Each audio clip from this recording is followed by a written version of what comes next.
talked about the ERCOT Dashboard. It's really great, and it's just you can get a little energy education just browsing through there. They do a great job.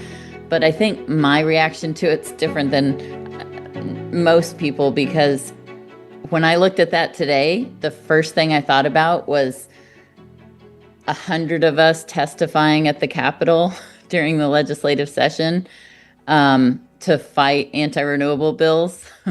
Mm-hmm. That's why we had to do that, because solar and wind are a real player. Are you speeding the energy transition? Here at the Clean Power Hour, our host Tim Montague bring you the best in solar, batteries, and clean technologies every week. Want to go deeper into decarbonization? We do too. We're here to help you understand and command the commercial, residential, and utility solar, wind, and storage industries. So let's get to it. Together we can speed the energy transition. The Clean Power Hour is brought to you by CPS America, maker of North America's #1 three-phase string inverter, with over 10 gigawatts shipped in the U.S. The CPS product lineup includes string inverters ranging from 25 kW to 350 kW.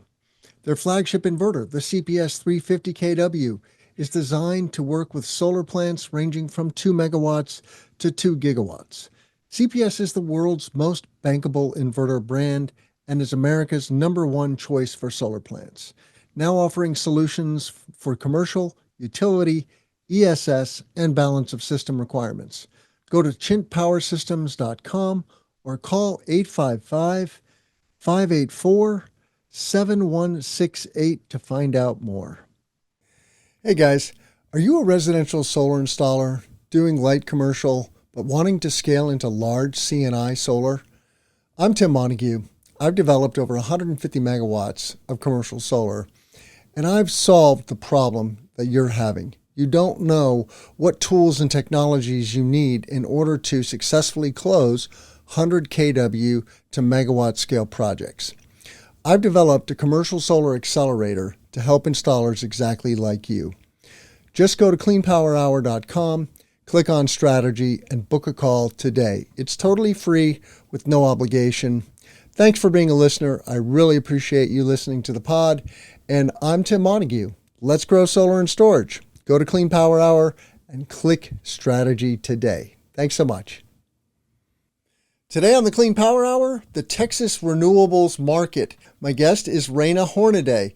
She has an incredible origin story. She is the founder and CEO of Caprock Renewables. She's been involved in wind, in solar, in microgrids. She's on the board of SolSmart. She has her fingers in so many things. I wish I could talk to you all day, Raina, but welcome to the show. Thank you so much for having me. It's my pleasure. It is truly an honor. And before we go any further, please tell our listeners a little bit about yourself and how you got interested in renewables. Sure. Happy to be here. You said my name's Raina Hornaday. I am currently in Austin, Texas. I've been a Texan now for 25 years, but I'm from Eastern New Mexico. My family homesteaded out there in 1906. And when you grow up in the country and you farm and ranch and you're part of that community and environment, conservation and water and electric conservation and how to work with renewable energy resources just for everyday life is really just part of who we are and what we do. And so it just was very natural. We had solar wells, and we use solar, of course, all the time for growing crops and all the natural things. Windmills were a big part of our life for water and could not survive without wind and windmills. And even before there were transmission lines out there, every kind of homestead had a wind charger for electricity. So it was a very natural fit for me to continue and get more involved in renewables throughout my career. And it's just been such a great career path for me. And I see it benefiting landowners and communities. And it's just been very rewarding to see it grow so much in my lifetime. So paint us a picture, the Caprock Ranch in southeastern New Mexico. What is the what all goes on there, and tell us a little bit about your family's history in the wind industry. Okay. So my dad's family had homesteaded on the High Plains. It's kind of the northern plateau of the Llano Estacado and kind of the middle of the state, but very flat. You can see 365 all the way. There's nothing seeing you for, impairing your vision all the way around, which is a unique, I think, to how a lot of people grow up. So sunrises, sunsets, super clear storms. You can observe a storm all day. But my father's family were dryland farmers. And so my dad was a dryland farmer, but he was also involved in the Eastern Plains Council of Governments. He was an executive director there for 30 years. And so it is very windy. The wind resource on our property and in that part of the country is some of the best in the country, which you don't really appreciate when you're day-to-day farming and working with cattle, because it's often you can't hear, and you can't hear a rattlesnake if it's if you're opening a gate and there's a rattlesnake there. I mean, the wind is a huge issue. You have to park your truck a certain way. You can only open so many doors at a time. So we just work with the wind. But like I said before, we have to have it. If the wind doesn't blow for a couple of days in a row and we're in a drought, we'll have to haul water for the cows. So we are very aware of the wind, how much it blows, and if it doesn't blow. So it's just, like I said, it's funny to be so connected with it.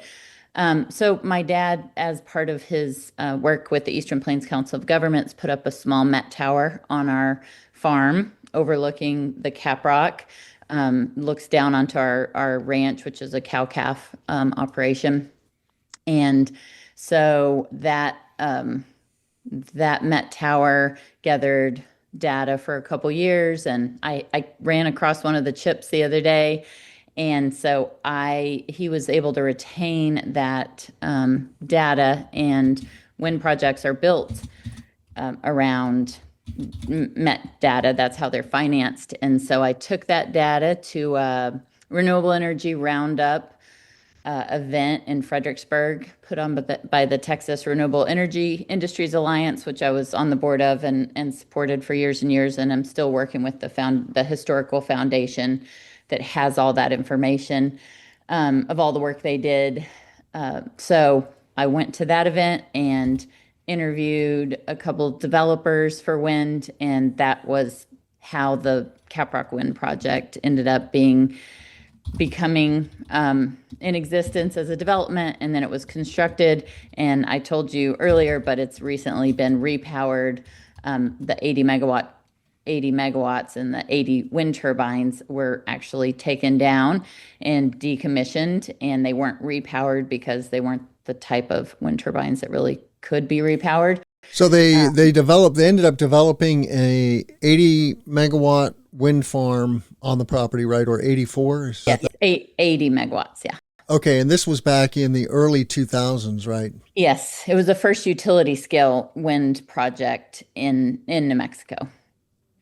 And Leeward owns it now, and they utilize that 80 megawatt interconnect and put up 80 megawatts of bigger turbines. So it's to the west of our property. So you can't. I mean, it very much changed our landscape at the ranch, because we could see all 80 turbines from the ranch, and now, I mean, they're farther down the Caprock. So, but the rural communities appreciate developments like this because they come with benefits for the communities. Oh, for sure. Tax benefits, so. Yeah, I mean, I think sometimes we forget that renewables are part of the landscape, with wind turbines used primarily for pumping water, but then also for powering off-grid operations, right, with electricity. Absolutely. Dating way, way back. And of course, there's a modern era in wind for electricity generation, which is what we're talking about here with your ranch.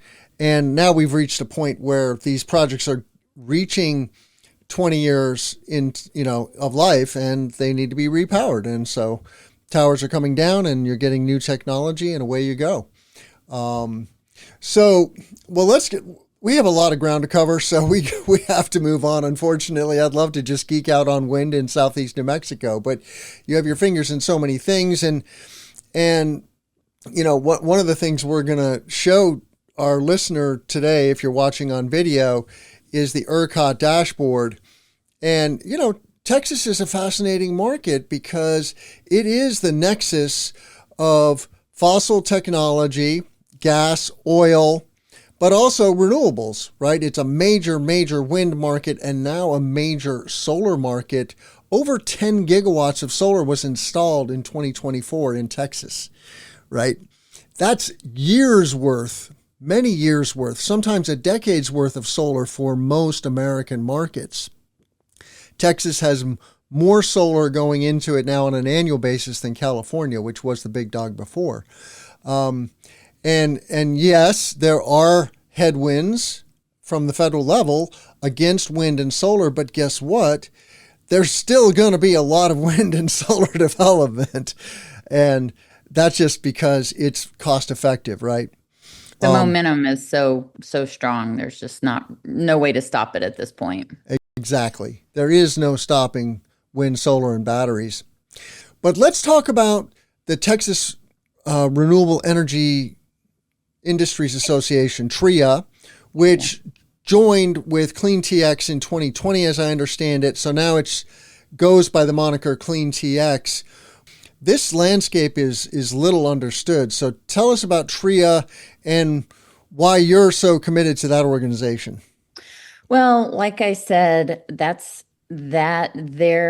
event that they put on, the Renewable Energy Roundup, was kind of like an outdoor event with rainwater catchment folks and all kinds of different, it was kind of like an Earth Day event. And so that's how I was able to meet the people I needed to in the industry to get my project going. And then I joined the board in 2014, worked with leaders I was on thought leadership, so put together a lot of thought leadership things around our conferences, which I want to talk a little bit more about, but webinars, we have luncheons for legislative policy topics. And when TREIA was established in 1985, it was really to garner and get renewables going at a legislative level. And we had Michael Osborne and Russell Smith and a group of entrepreneurial folks that went to DC and inserted themselves in the conversation and got some things across the finish line and were able to really help back in the 70s when the PUC was established and the Regulatory Policies Act was written. And so that history is so fascinating, but as the industry did grow, and those folks were very, very involved in the first solar projects and the first wind projects and getting those over the line at the legislative level and for educational reasons, supporting the education around it, the wind and solar industries kind of started their own lobbying efforts. So we stepped away from any lobbying and we just became a convener. So we still have lots of events. We have chapters now in Dallas and Houston that have their own leadership, and it's just been wonderful to watch it grow and watch how many connections and kind of successful collaborations have happened through the partnerships that CleanTex has with the industry and with other organizations. When conferences come to Texas, we will host a welcome to Texas reception, and those have been really successful. And then we have our own conference, which was called Texas Renewables, and Hala, when she was Hala Blues, which is former CEO of Electric Power Engineers. She's now still very active, but doing creative things. She was a big part of the CREZ siting, and she was the president of TREIA for some time.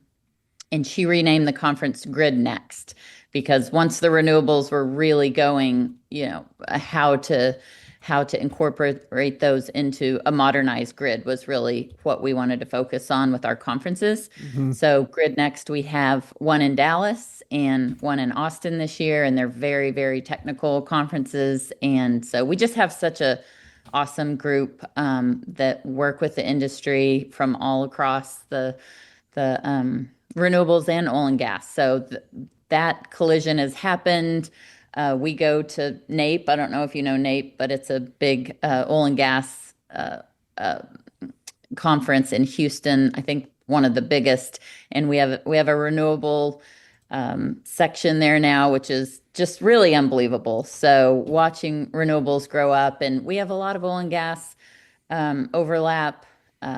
Lots of people getting into renewables from oil and gas, and lots of oil and gas groups that need renewables to support their consumption. A fun fact I learned speaking to you in the pre-interview was that T-Bone Pickens, who's really famous, quote unquote, in the wind industry, never actually developed wind projects.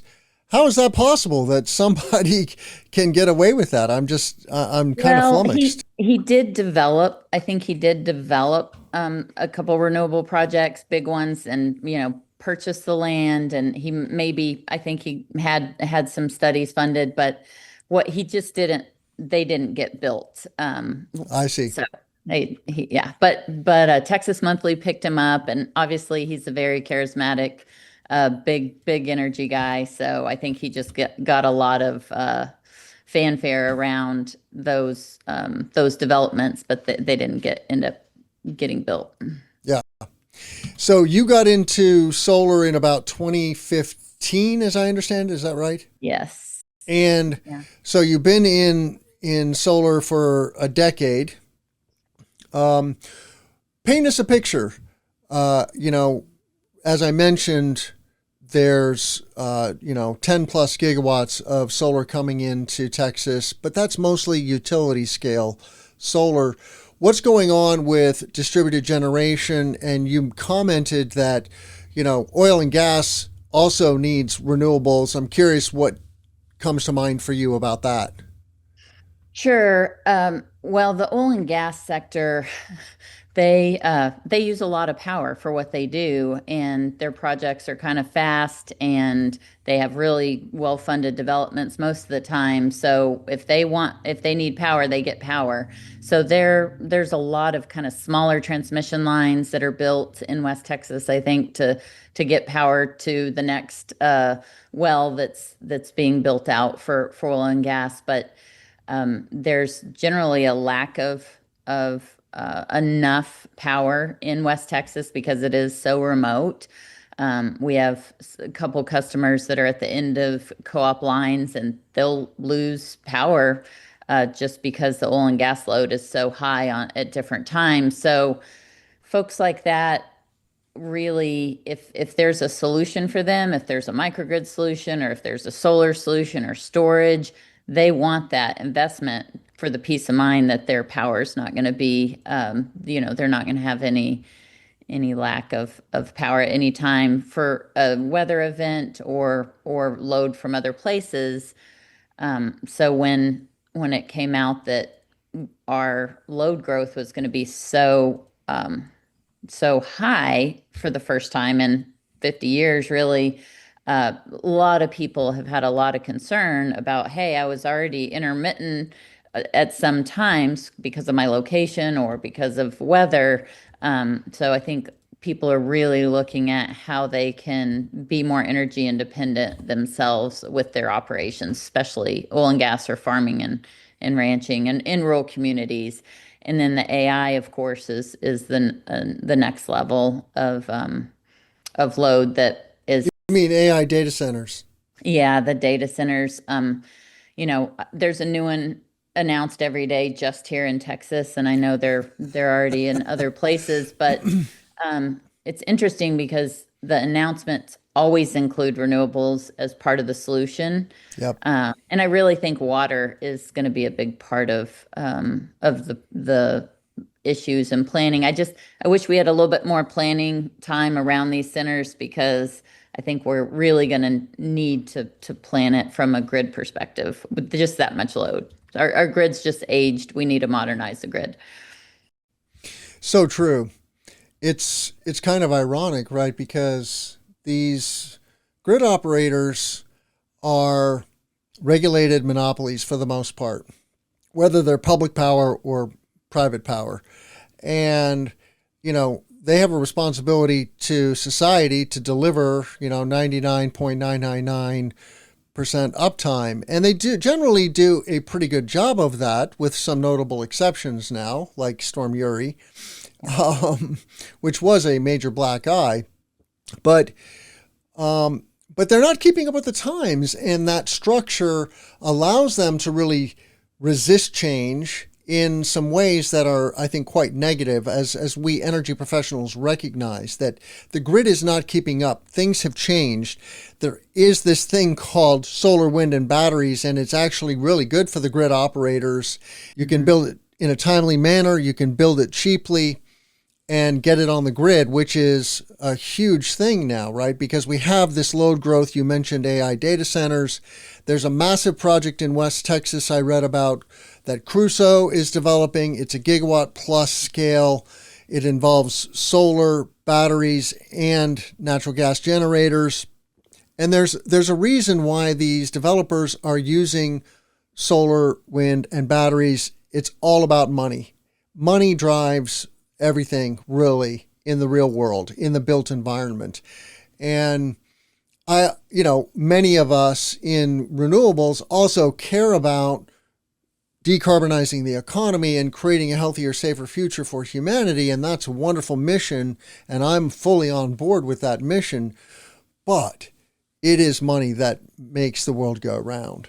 So to that effect, I guess, Raina, when it comes to DG, and you are involved in some agrivoltaics projects, which I just love because it's good for farmers, it's good for solar developers, it gives rural communities an additional source of revenue.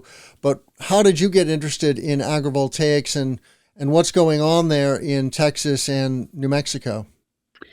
Well, it's just kind of goes back to my family farming and ranching, but I got my master's from Texas Tech in energy in 2022, and I did my thesis on agrivoltaics. And at that time, it was all about how you pronounce it.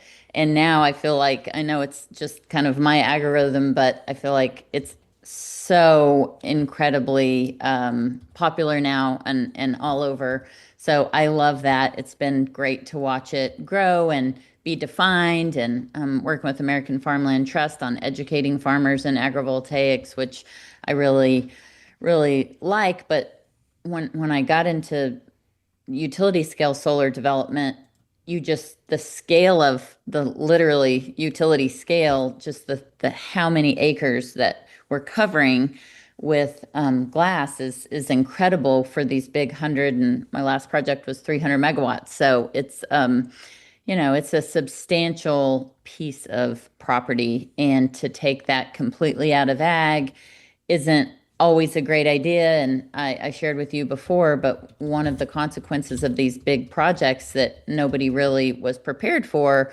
was just the amount of the cost associated with dealing with the weeds or whatever was growing underneath the panels. So I feel like the industry's really done a great job at learning quickly from that and doing, implementing sheep under panels, solar sheep, which I love. And then now pollinators, what natural grasses, what grows, what's best for the soil, what stabilizes the soil best. So that research is ongoing, and we work with University of Texas in the Rio Grande Valley. We're doing 10 projects. We're installing 10 agrivoltaic projects for them, and they're small, they're not large, but the data from those projects will help finance bigger installations for agrivoltaic projects. It's actually farming and growing crops under panels, which is a little different than the solar sheep as agrivoltaics, but it's happening in Texas, and we just have so much land here. I mean, it's happened, it's taken place in Europe and New England because the land constraints are so much more there, so much more of a variable. But here we have so much land. And so I think to the extent we can really incorporate soil scientists and what is best for the community, the environment, the landowners, the rural folks, is going to really help these projects to be better in wherever they are as the developments go forward. So I'm really optimistic about agrivoltaics for the world. The Clean Power Hour is brought to you by CPS America, maker of North America's #1 three-phase string inverter, with over 10 gigawatts shipped in the U.S. The CPS product lineup includes string inverters ranging from 25 kW to 350 kW. Their flagship inverter, the CPS 350 kW, is designed to work with solar plants ranging from 2 megawatts to 2 gigawatts. CPS is the world's most bankable inverter brand and is America's #1 choice for solar plants, now offering solutions for commercial, utility, ESS, and balance of system requirements. Go to chintpowersystems.com or call 855-584-7168 to find out more. I'm fresh off the heels of year 3 of the Solar Farm Summit, which is a dedicated agrivoltaics conference in Chicago. And one of the emerging phenomena at the conference this year was cattle voltaics, so grazing cattle on solar farms. It's becoming a thing. There's some nice trial projects, and the technology is really there. I had an interview with Solar Geek, which is an Israeli tracker company, which really has this dialed in. But, the thing that, there are many angles to agrivoltaics that I love, but the one that I love the most is that this is a carrot for rural communities that in many places are pushing back against wind and solar development for a variety of reasons, some of them well-informed, some of them not so well-informed. The well-informed pushback is a phenomenon that results when there's a concentration of development in a certain jurisdiction. And you can imagine, this is a nuance that I think a lot of people don't recognize.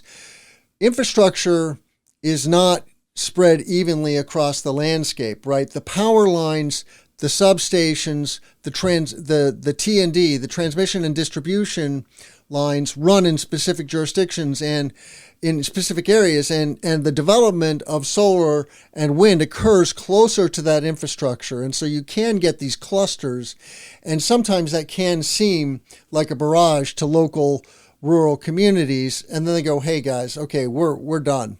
And then there are nefarious campaigns to miseducate people about the negatives. But, when you really get under the covers of rural wind and solar, it's really good for the local economy.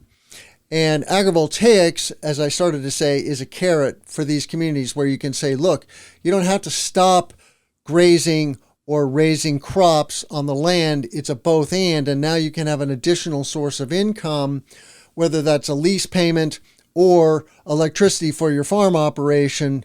It's a both and, right? I'm just doing a story in PV Magazine on vertical racking, bifacial vertical racking.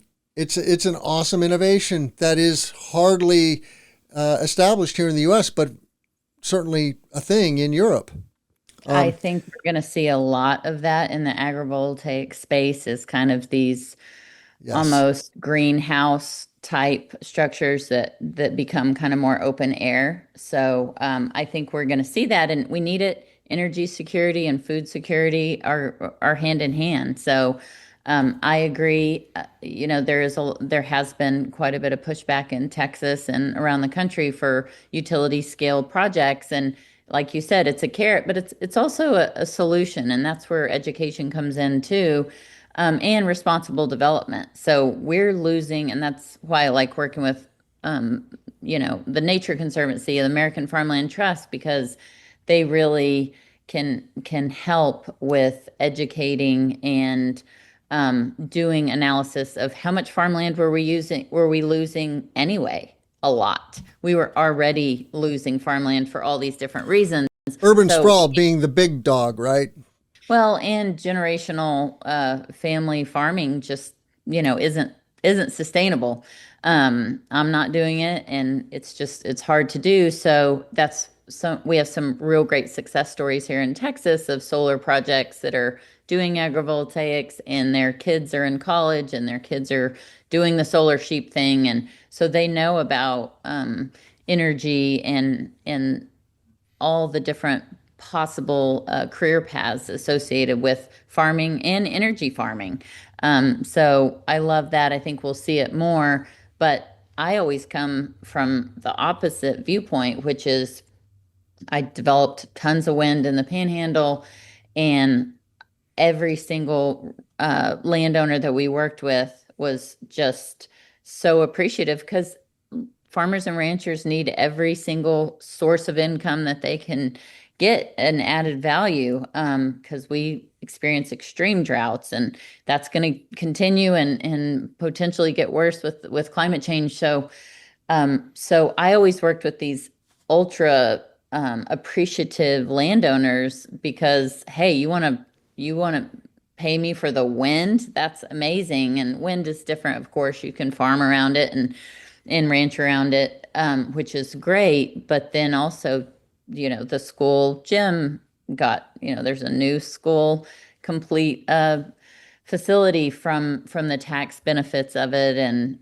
so it's so neat in rural areas like that. And then when you come into different parts of Texas, it's every different area is very unique, and we just need to be responsible and have development that is responsible and makes sense, and really put more time and effort into the pre-development work for the land to see what grows best and what works best, and let's make it not dual use, but let's do pollinators around the edges. And again, that's farmers and ranchers that's what they know how to do. They know what grows. They know how it grows. They know when it grows. So we have to have them more involved in development and on their property. So I think the opportunities are great there, and we need the food. We need more. We need to grow more food than we do. So Yeah, what I love is this food, energy, water nexus of agrivoltaics also, which Helga Biernath at Sunzon is fond of promoting.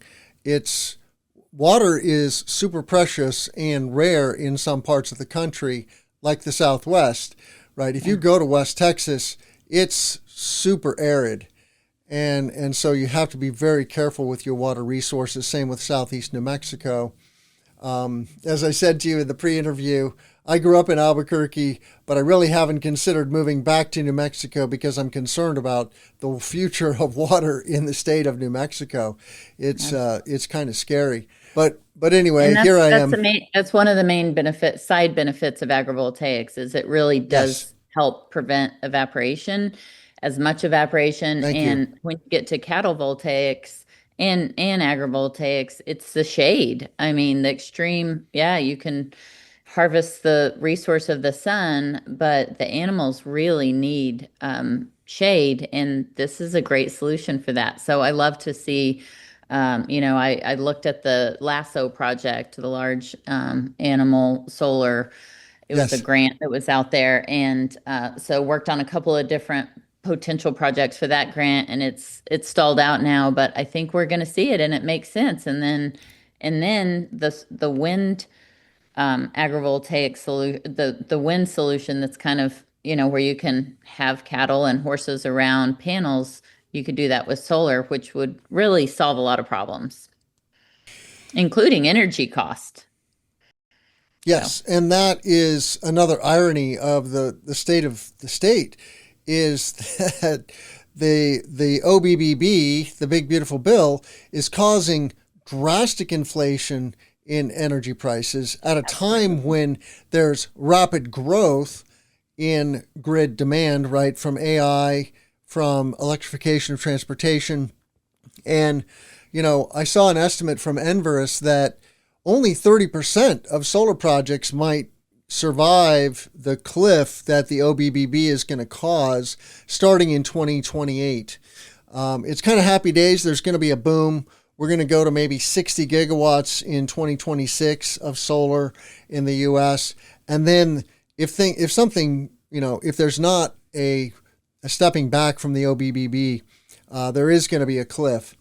So, but let's talk about TREIA. There's a 40th anniversary coming up for the Texas Renewable Energy Industries Alliance, and which is now, it's safe to say it is just clean techs, right? Clean or techs, clean TX. Yes. And what happened with TREIA and all the kind of artifacts from all the hard work that TREIA did, and it did pass on into clean techs, but they created the Texas Historical Renewable Foundation. And so they're digitizing all the original newsletters and all the conferences and all the speeches. So we're going to really highlight that going forward during this event. And we're going to do some fundraising stuff for that organization. And like I said, the stories are just so rich and the history is so interesting, and people, I don't know that most people are aware of it. So hoping to bring a lot of awareness to the foundation that was set that we're building renewables on now.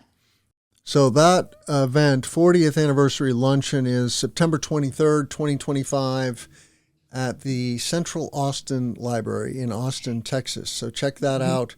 And it's just cleantex.org. So yeah, please check that out, cleantex.org. And that's amazing that there is a 40th anniversary of this organization happening. Who knew? Yeah. And Austin Energies are one of our partners in that, and they're celebrating the 20th anniversary of their solar program. And Austin Energy's been great with helping, buy renewables. They bought power from one of the first wind projects in West Texas. And so they'll be there. And, we work with CPS and a lot of the different utilities and providers around the state, work with ERCOT on education around renewables. So it's really great. Speaking of ERCOT, I'm going to put the ERCOT dashboard on screen, which I did not know existed, but this is a lovely dashboard of real-time energy generation by source and a monthly capacity look back. And I'm just going to read out for our audio listeners what's going on here. I'm going to read the monthly capacity figure. So it just goes not in order of size, but it's just ordered. Okay. Solar, 31.9 gigawatts. Wind, 39.9 gigawatts. Hydro, 573 megawatts. Storage, 13.9 gigawatts. Other, 152 megawatts. Natural gas, this is the big dog, 66.2 gigawatts. Coal and lignite, 13.8 gigawatts. And nuclear, 5.2 gigawatts. So you see that solar and wind together are 70 gigawatts. They exceed natural gas in the fossil state, which is just amazing. But what are your thoughts about what's going on in ERCOT? And you're developing something called the Texas 10s. I would love to hear a little bit about that market. Sure. I mean, battery storage was the missing piece. And we've really tried to incorporate batteries into our projects for a long time now. We just financially, it didn't make sense. And now it does. It really makes solar and wind make a lot of sense. But when I look at those numbers from ERCOT, and like we talked about, the ERCOT dashboard's really great. And it's just you can get a little energy education just browsing through there. They do a great job. But I think my reaction to it's different than most people, because when I looked at that today, the first thing I thought about was 100 of us testifying at the Capitol during the legislative session to fight anti-renewable bills. Hmm. That's why we had to do that, because solar and wind are a real player. Before it was kind of just like, oh, this is a Earth Day, tree hugger thing, green energy. And now, I mean, we're a real player. So, we had, I'm sure you heard about it, but we had significant, very harmful anti-renewable legislation proposed, Yes. and it And it was got the shot first. down. It got shot down, but there was a huge collaboration between all the industry organizations. We lots of times we stay in our little groups, and we don't really play well with each other. Just don't have a reason to. We have our own conferences. We have our own dues and memberships, and this is the first time that I've seen SEIA showed up in Texas and really supported things. Clean Tech's Powerhouse Texas was a very great convener of people, and Jeff Clark's organization, Advanced Power Alliance. We had farmers and ranchers come from all over the state. We had just every single part of the industry come and sign up and say, hey, this is, this directly impacts what we've done, what we want to do, the environment. We had the Nature Conservancy. We had Texas, Environment Texas. It was so amazing to be part of it. The Texas Solar Energy Society, who I serve on their board, and they were there, and they've been there since before TREIA. So, I mean, having the legacy people that have seen all this was something that has never happened before. And we packed out this hearing room, and we were there at 7:15. People were testifying at We were there at 7:15 a.m. People were testifying at 7:15 p.m. But it was so heartwarming for me to just see everyone come together and say, hey, this is our industry. This is good for Texans. This is good for farmers and ranchers. This is good for communities. It was just really amazing to see. So when I look at that, that's the first thing I think about is, hey, we're a real threat to other generation right now. But I mean, we're not trying to be a threat. We always say it's all of the above approach. We're part of the mix. So Yep. so anyway. So, what is your advice in our last few minutes together for developers and EPCs working in Texas or Southeast New Mexico, where you're integrating projects into this rural landscape of farming and ranching and oil development, oil and gas? What advice do you have for developers to be more successful? Well, I think just working with local leadership is really important, especially with the battery storage development. You just have to incorporate the local decision makers, the fire departments. We always go into these communities and do zoning changes, and it's always an education process, and they always want more. There's always somebody serving on the board is always also a teacher, of course, or a principal, and they say, hey, we want renewable education for our schools, for our science rooms. So I'm hoping, and I think developers can add a lot of value there. They can do presentations, and they can do tours, and they can do scholarships. I think the more of that we see, the more well received these projects will be in the community. Hey guys, are you a residential solar installer doing light commercial but wanting to scale into large C&I solar? I'm Tim Montague. I've developed over 150 megawatts of commercial solar, and I've solved the problem that you're having. You don't know what tools and technologies you need in order to successfully close 100 kW to megawatt scale projects.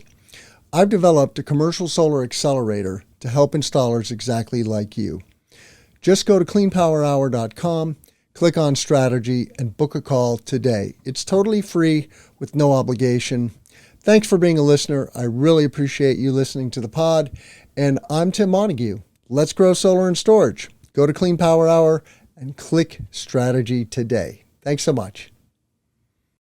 I hope this isn't the last time we see you on the Clean Power Hour. I've really enjoyed this. Check out all of our content at cleanpowerhour.com. Please give us a rating and a review on Apple or Spotify. Give us a thumbs up on YouTube. Subscribe to the channel. Reach out to me on LinkedIn. I love hearing from my listeners. I look forward to seeing you all in Vegas for RE Plus in September. And with that, Raina Hornaday, how can our listeners find you? LinkedIn's probably the best way. So I'm on LinkedIn and online, and thank you so much for having me. Thank you, Raina Hornaday, founder and CEO of Caprock Renewables. I'm Tim Montague. Let's grow solar and storage. The Clean Power Hour is brought to you by CPS America, maker of North America's #1 three-phase string inverter, with over 10 gigawatts shipped in the U.S. The CPS product lineup includes string inverters ranging from 25 kW to 350 kW. Their flagship inverter, the CPS 350 kW, is designed to work with solar plants ranging from 2 megawatts to 2 gigawatts. CPS is the world's most bankable inverter brand and is America's #1 choice for solar plants, now offering solutions for commercial, utility, ESS, and balance of system requirements. Go to chintpowersystems.com or call 855-584-7168 to find out more.